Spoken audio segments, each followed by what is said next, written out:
नमस्कार. मी भगवंत कुलकर्णी. ब्रह्मसत्य यूट्यूब चॅनलमध्ये तुमचं सगळ्यांचं खूप स्वागत आहे. आजचा विषय म्हणजे की आपण काही व्हिडिओ बनवले वगैरे, त्याच्यामध्ये आत्ता परवाचा जो शेवटचा एक व्हिडिओ बनवला, त्याच्यामध्ये ब्राह्मण द्वेषावर मी बोललो. त्याच्यात काही लोकांनी असं म्हटलेलं आहे किंवा त्याच्या आधीच्याही काही व्हिडिओच्या संदर्भामध्ये लोकांनी असं म्हटलेलं आहे की ब्राह्मणांनी खूप पापं केलीत आणि त्याची ते फळं भोगत आहेत. आता ब्राह्मणांचं तसं वाईट काय होतं तर म्हटलं तर वाईट ब्राह्मणांचं कसं काहीच होत नाही. एक आरक्षणामुळे जे शिक्षणामध्ये आमचं नुकसान होतं तेवढं सोडलं तर बाकी आमचं तसं काही वाईट होत नाही. नंबर एक. दुसरं, ब्राह्मणांनी पापं केली तर ब्राह्मणांनी पापं काय केली आजपर्यंत हे कोणीतरी मला नीट सांगावं. त्याच्याबद्दल काही म्हणणं नाही. म्हणजे जी पूर्वीची जी वर्णव्यवस्था होती त्या वर्णव्यवस्थेमध्ये ब्राह्मणांमुळे ती वर्णव्यवस्था होती असं म्हणणं चुकीचं होईल. कारण ती व्यवस्था जी केली ती महाराजा मनूंनी केली आणि मनू महाराज जे आहेत हे क्षत्रिय होते. नंबर एक. नंबर दोन, ब्राह्मण कधीच राज्यकर्ते नव्हते. ब्राह्मण पेशवे होते, ब्राह्मण सरदार होते, ब्राह्मण खजिनदार होते, ब्राह्मण दिवाणजी होते. काय आणि ते कायम जे कोणी असो ते कायम त्यांच्या त्या राजाशी एकनिष्ठ होते. त्यामुळे त्यांनी कधीच आज ह्या राजाकडे चाकरी तर उद्या त्या राजाकडे चाकरी तर परवा त्या राजाकडे चाकरी. त्यांनी ज्या राजाकडे काम केलं त्या राजाशीच अगदी संपूर्ण पिढ्यानपिढ्या त्या राजांबरोबर ते राहिले. म्हणजे आजही तुम्ही बघितलं तर कुठल्याही राजाकडे तुम्ही जा, म्हणजे जुने राजघराणे आहेत तिथे जा तुम्ही, त्या जुन्या राजघराण्यातले जे त्यांचे दिवाणजी किंवा अमात्य वगैरे जे आहेत सगळे, हे सगळे ब्राह्मण आहेत आणि आजही ते तिथे टिकून आहेत. अगदी कुरुंदवाडसारख्या छोट्या ह्याच्यात जा किंवा भोरसारख्या छोट्या संस्थानामध्ये जा, तिथेसुद्धा आता कुरुंदवाड किंवा भोर हे ब्राह्मण संस्थान होते, पण अगदी तुम्ही यांचं काय म्हणतात त्याला, कोल्हापूरच्या शाहू महाराजांचे अमात्य जे शाहूवाडीचे जे हे आहेत बावडेकर वगैरे, ही लोकं सगळी त्यांची आजही तिथे आहेत आणि आजही त्यांना मान सन्मान आहे तिथे.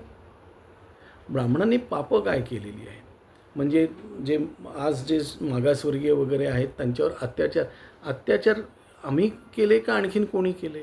आणि समजा आम्ही अत्याचार करत होतो तर त्यावेळेस राज्यकर्ते जे होते हे सगळे मराठा समाजातले राज्यकर्ते होते किंवा इतर काही ठिकाणी म्हणजे होळकर इंदोरला होते किंवा मुकणे वगैरे जे आदिवासी राजे होते ते तिकडे जव्हारमध्ये वगैरे होते. पण बहुतांश सगळे काय म्हणतात त्याला मराठा राजे होते किंवा राजपूत राजे होते असं आपण म्हणू, किंवा क्षत्रिय राजे होते आपण म्हणू. पण या सगळ्यांच्या हाताखाली हे जे मग ब्राह्मणांनी अत्याचार कसे केले? मग ब्राह्मण समजा अत्याचार करत होते तर हे राजे महाराजे काय करत होते? आणि आज हे राजे महाराजांचे वंशज म्हणणार नाही, पण त्यांच्याच जातीतली लोकं ही मोठ्या प्रमाणावर ब्राह्मणांनी पापं केली म्हणतात. आणखीन जे हे आहेत काय म्हणतात त्याला, दलित समाजातली लोकं आहेत, ही लोकं ब्राह्मणांनी अत्याचार केले. आता ती व्यवस्थाच तशी होती. म्हणजे अगदी जेव्हा धर्माची व्यवस्था आली तेव्हा अगदी शाहू महाराजांना सुद्धा त्या संदर्भामध्ये चॅलेंज केलं होतं. चूक बरोबर हा भाग वेगळा आहे, समजलं का? पण त्यावेळेस शाहू महाराजांनी सुद्धा ते मान्य केलं. एवढंच नाही, शाहू महाराजांच्या निदर्शनास जे कोणी आणून दिलं तर ते आणून देणारी लोकंसुद्धा ब्राह्मणच होते. ते दुसरं कोणी नव्हतं. की हे वेदोक्त आहे का पुराणोक्त जे काही सांगणारी लोकं होती ही सुद्धा ब्राह्मणच होती. आणि प्रत्येक राजाने ब्राह्मणांचा आदरच केला होता, निष्ठावंत होते म्हणून. आजही तुम्ही राजकारणात बघितलं तर ब्राह्मण जे नेते आहेत ते ह्या पक्षातून त्या पक्षात जाणारे खूप कमी किंवा नगण्य, ऑलमोस्ट नगण्य.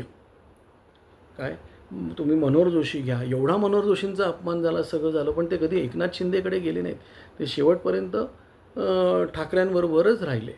ते देवेंद्र फडणवीस मुख्यमंत्र्याचा उपमुख्यमंत्री व्हायची वेळ आली पण तरी कधी बंडखोरी केली नाही की बाबा मला हे व्हायचं आहे म्हणून वगैरे.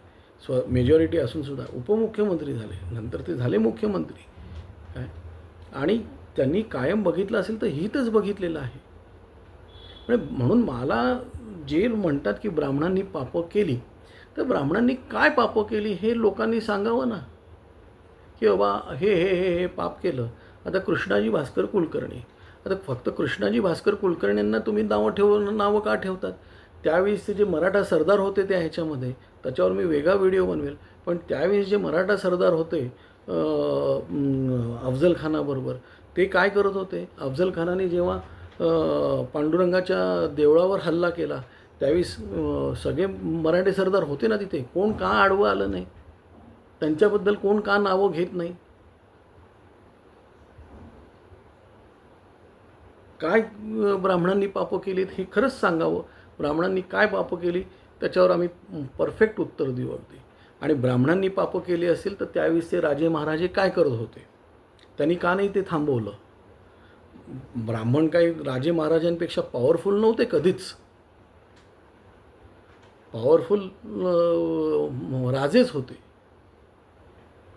म्हणजे अगदी शिवाजी महाराजांनी सुद्धा आग्र्याहून सुटका झाल्यावर त्यांनी मोरोपंत पिंगळ्यांच्या बहिणीच्या घरी संभाजी महाराजांना ठेवलं. आणि त्यावेळेस धर्म हे असून, धर्माची सगळी व्याख्या सगळ्या असूनसुद्धा मोरोपंत पिंगळ्यांच्या बहिणीच्या नवऱ्याने अगदी एका ताटात बसून ते संभाजी महाराजांबरोबर त्यांनी जेवले. तिथे त्यांनी कधी क्षत्रिय ब्राह्मण हे केलं नाही. ती राज्यसेवा होती ती त्यांची, ती धर्मसेवा होती त्यांची. संभाजी महाराजांना पकडून देणारे त्यांचे सख्खे मेहुणे होते, हे विसरता कामा नाही. व पापं ब्राह्मणांनी केली असं तुम्ही म्हणू शकत नाही. आणि ब्राह्मणांनी काय पापं केली याच्यावर कोणी लिहिलं तर मी 100% त्याच्यावर उत्तर देईल इथे. आज एवढंच. धन्यवाद.